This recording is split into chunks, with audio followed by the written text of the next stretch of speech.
그리고 우리 말씀의 제목을 우리 큰 소리로 읽습니다. 시작. 모든 상황 속에서 하나님을 찬양하십시오. 아멘, 아멘. 모든 상황 속에서 하나님을 찬양하십시오. 라는 제목으로 말씀 전하겠습니다. 우리 오랜만에 우리 아동부랑 함께 예배드리고 있는데 너무 좋네요. 우리 자녀들 너무 축복하고, 우리가 코로나가 일어나기 전에는 매주일 오후 예배를 온 가족 찬양 예배로 드렸죠. 그래서 함께 예배하고 함께 찬양하고 때로는 율동도 하면서 은혜를 나눴습니다. 그래서 우리 부모들은 자녀들에게 예배자의 본을 보이며 예배를 가르쳤고, 또 자녀들의 예배하는 모습을 보고 우리가 또 그 순수한 모습 보고 또 기쁨도 얻고 영적인 도전도 받았었어요. 근데 지금은 우리가 주일 오후 예배를 드릴 수 없는 상황이 되다 보니까 아이들과 함께 이렇게 연합 예배로 드릴 경험이 없었는데 오늘 처음 이렇게 한 1년 만에 드린 것 같아요. 너무 기쁘고 좋아요. 제가 고민이 있었어요. 우리 자녀들에게 우리가 어떻게 예배를 가르칠까? 왜냐하면 같이 예배 드려야 자녀들이 우리를 보고 배우잖아요. 그래서 언제까지 기다려야 되나? 코로나가 싹 물러가고 다시 온 가족 예배를 드릴 때까지 기다리나? 아니면 자녀들에게 야 니들 믿음 니들이 알아서 해라. 예배 혼자 알아서 각자 예배해라. 이렇게 할 수는 없잖아요. 만약 자녀들의 믿음을 야 니들 믿음 니들이 알아서 해 이렇게 내버려 두면요 큰일 납니다. 마치 여호수아 시대에 여호수아가 죽고 여호수아의 자녀 세대가 하나님을 모르는 다른 세대가 되었듯이 우리가 자녀들의 믿음을 붙들어 주지 않으면요 우리 자녀들도 하나님을 알지 못하는 다른 세대 되는 것은 시간 문제예요. 그러므로 사랑하는 여러분, 가정에서 자녀들의 믿음 꼭 붙들어 주시길 바랍니다. 자녀들과 함께 예배하는 것 생명을 거세요. 가정 예배, 가정 기도에 생명 거시고 함께 예배하며 은혜 누리시고 함께 기도하면서 응답을 누리시길 바랍니다. 그래서 우리 함께 나누는 교회 자녀들은 한 사람도 빠짐없이 다른 세대가 아니고 하나님 나라의 다른 세대가 되어서 우리보다 더 귀하게 쓰임받는 복을 누리게 되시기를 주님의 이름으로 간절히 축원을 드립니다. 아멘, 아멘. 자, 오늘 말씀은 조금 짧습니다. 이따가 잠시 후에 온 가족 찬양 예배를 드려야 되기 때문에 좀 짧게 말씀을 드리는데 한번 오늘 말씀의 제목을 다시 한번 따라할까요? 모든 상황 속에서 하나님을 찬양하십시오. 하나님을 찬양하십시오. 네, 여러분 찬양이라는 것은 높이는 거예요. 영광을 돌리는 것입니다. 그래서 우리가 하나님을 찬양합니다 할 때는 하나님의 이름을 높이고 하나님께 영광을 돌리는 것인데, 자 그럼 여기서 질문. 여러분은 언제 하나님 찬양하세요? 어떤 상황 속에서 여러분 하나님을 찬양하시죠? 일이 잘 될 때, 내가 원하는 것을 얻었을 때, 내 계획이 성공했을 때 하나님을 찬양한다. 맞아요.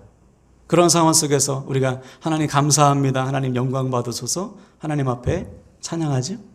그럼 반대로 일이 안 될 때, 내가 원하는 것을 얻지 못했을 때, 내 계획이 실패했을 때, 그때 여러분 그러면 찬양 안 하나요? 바로 여기에 찬양의 진정한 의미가 있습니다. 무슨 말이냐?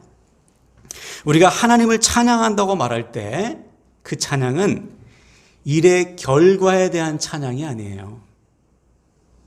나에게 주어진 상황에 대한 찬양이 아닙니다. 다시 말해 결과가 어떻든지 간에, 내 상황이 지금 어떻든지 간에 하나님을 보고 찬양하는 거예요. 그것이 하나님을 찬양하는 것입니다. 그 찬양을 통해 하나님을 영광 받으시고요, 그 찬양을 통해서 하나님은 역사하시는 거예요. 예를 들어 여러분이 잘 아시는 광야의 이스라엘 백성들 홍해를 건넜어요. 홍해를 건넌 뿐만 아니라 거기에 애굽의 군사들이 몰살당하는 것을 눈으로 목도합니다. 그때 백성들이 어떻게 했어요?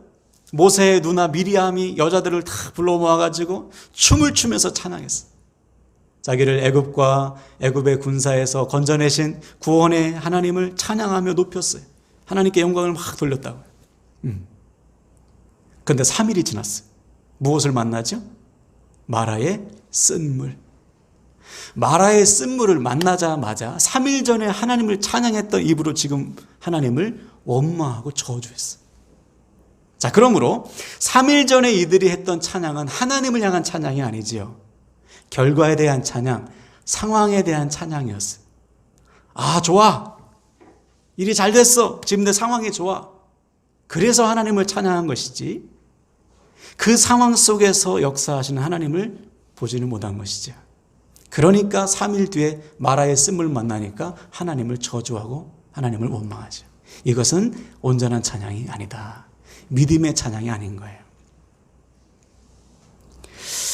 반면에 여러분이 잘 아시는 욥이라는 사람이 있어요. 욥은 당대에 가장 신실했던 하나님의 사람, 누구보다 하나님을 잘 믿었던 사람이에요. 그런데 하루아침에 엄청난 고난이 찾아왔습니다. 재산을 잃고요, 자녀를 다 잃고 건강을 잃었어요. 욥이 잘못해서 죄에 대한 징계로 심판을 받은 것이 아니고 사단이 욥의 믿음을 시험하기 위해서 꾸민 계략이에요. 그래서 싹 걷어갔어요. 자, 이때 욥이 어떻게 반응하죠? 우리 앞을 보고 한번 읽어봅시다. 욥기서 1장 21절 시작. 이르되 내가 모태에서 알몸으로 나와 싸운즉 또한 알몸이 그리로 돌아가올지라. 주시니도 여호와시오 거두시니도 여호와시오니 여호와의 이름이 찬송을 받으실지니라 하고. 아멘. 극심한 고난 속에서 욥은 하나님을 찬송했어요. 왜지요? 욥은 상황이나 결과를 보고 찬양하지 않고 하나님을 보고 찬양하고 있기 때문에요. 이것이 진짜 찬양이에요. 또 한 사람 예를 들면 바울과 실라가 있습니다. 바울과 실라가 2차 전도 여행 때 하나님의 인도하심으로 빌립보라는 도시에 도착했어요. 열심히 복음을 전했어요. 어느 날 귀신 들린 여자아이를 고쳐줬습니다. 그런데 그 일로 억울하게 감옥에 갔죠. 매를 실컷 맞고 깜깜한 감옥 속에 내던져줬어요. 복음을 전하다가 고난을 당한 거예요. 얼마나 억울합니까? 자, 근데 이때 바울과 실라가 어떻게 반응했나? 우리 앞을 보고 한번 읽어볼까요? 사도행전 16장 25절 시작. 한밤중에 바울과 실라가 기도하고 하나님을 찬송하며 죄수들이 듣더라. 아멘. 아니, 어떻게 이러한 상황 속에서도 하나님을 찬양하냐 말이에요. 답은 간단하지요? 바울과 실라 역시 욥처럼 상황이 아닌 하나님을 보고 찬양하고 있기 때문에, 결과가 아닌 하나님을 바라보고 찬송하고 있는 거예요.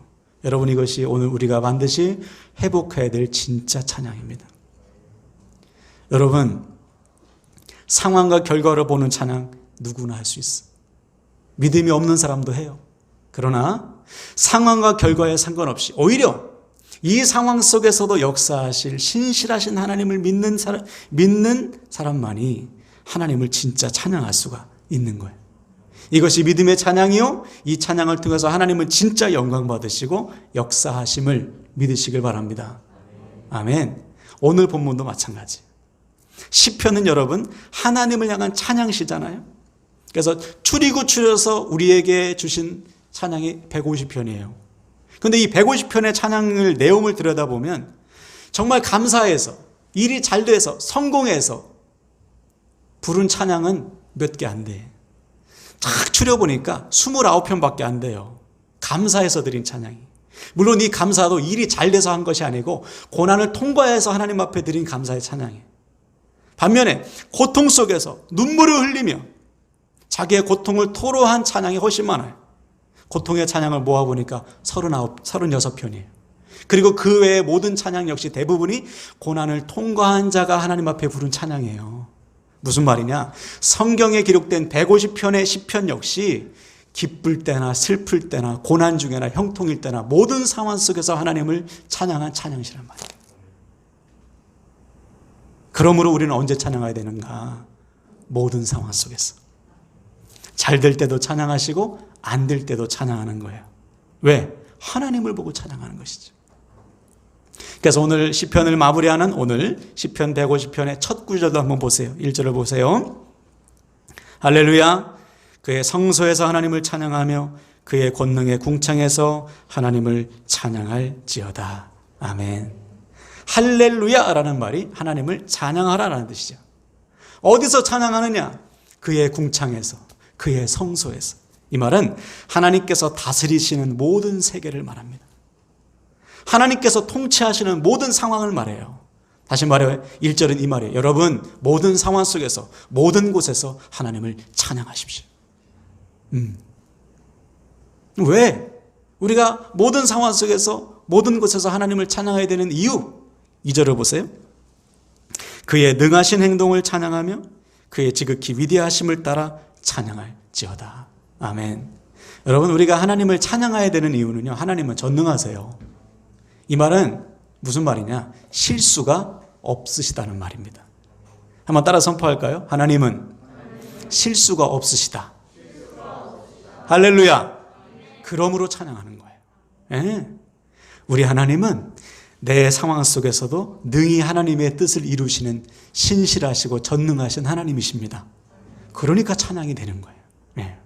만약 하나님이 무능하시다, 하나님이 좀 실수가 조금 있으신 분이다, 그러면 우리가 하나님을 찬양할 수 없지. 그러나 하나님은 실수가 없으시고 전능하신 하나님이시기 때문에 우리는 모든 상황 속에서, 모든 곳에서 하나님을 찬양하는 거예요. 자, 그럼 세 번째로 어떻게 찬양할까? 어떤 분은 그래요. 아유, 저는 음치라서 좀 찬양을 잘 못해요.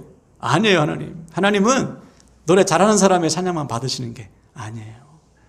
오늘 3절부터 한번 6절을 볼까요? 제가 읽겠습니다. 나팔 소리로 찬양하며 비파와 수금으로 찬양할지어다. 소고치며 춤추어 찬양하며 현악과 퉁소로 찬양할지어다. 큰 소리 나는 재금으로 찬양하며 높은 소리 나는 재금으로 찬양할지어다. 아멘. 세상의 모든 악기로 찬양하고 춤을 추면서 찬양하고 큰 소리로 하나님을 찬양하라. 무슨 말이에요? 네가 할 수 있는 방법을 다 동원해서 하나님을 찬양해라. 우리가 잘 아는 다윗은 춤추며 찬양했잖아요. 옷이 벗겨질 정도로 기쁨으로 춤추며 찬양했어요. 언젠가 제가 농악교회 영상을 보니까, 여러분, 농악교회는 말을 못하시는 분들이잖아요. 수화로 찬양해요. 수화로. 어떤 분의 또 간증을 제가 읽었는데 갑자기 후두암에 걸려서 목소리를 잃었어요. 그분이 글로 이렇게 고백했어요. 목소리가 나에게 주어졌을 때 하나님을 더 크게 찬양할 걸. 목소리가 주어졌을 때 하나님을 더 높이 찬양할 걸. 후회하시더라고요. 목소리를 잃은 다음이야 비로소 진짜 찬양을 부른다는 고백을 들었어요. 여러분, 지금 우리 목소리 있잖아요. 크게 찬양하세요. 몸이 멀쩡하잖아요, 여러분. 온몸으로 찬양하세요. 전심을 다해서, 온 마음을 다해서, 온 몸을 다해서 하나님을 찬양할 수 있어요. 그 찬양 하나님 받으시는 거예요. 자, 그래서 오늘 말씀의 결론입니다. 다 같이 6절을 크게 읽습니다. 시작. 호흡이 있는 자마다 여호와를 찬양할지어다. 할렐루야. 아멘. 언제까지 하나님을 찬양하는가? 우리의 호흡이 남아있을 때까지, 우리의 코끝에서 호흡을 하나님이 거두실 때까지, 하나님 앞에 서는 그날까지 우리는 하나님을 찬양하고 또 찬양해야 마땅하다. 여러분, 이 시간 말씀을 마무리하는데요, 오늘부터 우리가 어디에 있든지 어떤 상황에 놓이든지 신실하시고 전능하신 하나님을 믿고 찬양하시길 바랍니다. 욥처럼 바울처럼 찬양합시다. 힘을 다해서 찬양하세요. 그때 우리 하나님, 우리 찬양 받으시고 영광을 받으시고 우리의 찬양대로 우리에게 주어진 모든 상황 속에서 하나님의 뜻을 능히 이루실 줄로 믿습니다. 아멘, 아멘. 우리 옆 사람에게 이렇게 축복하고 말씀을 마치겠어요. 모든 상황 속에서 하나님을 찬양합시다. 아멘, 아멘.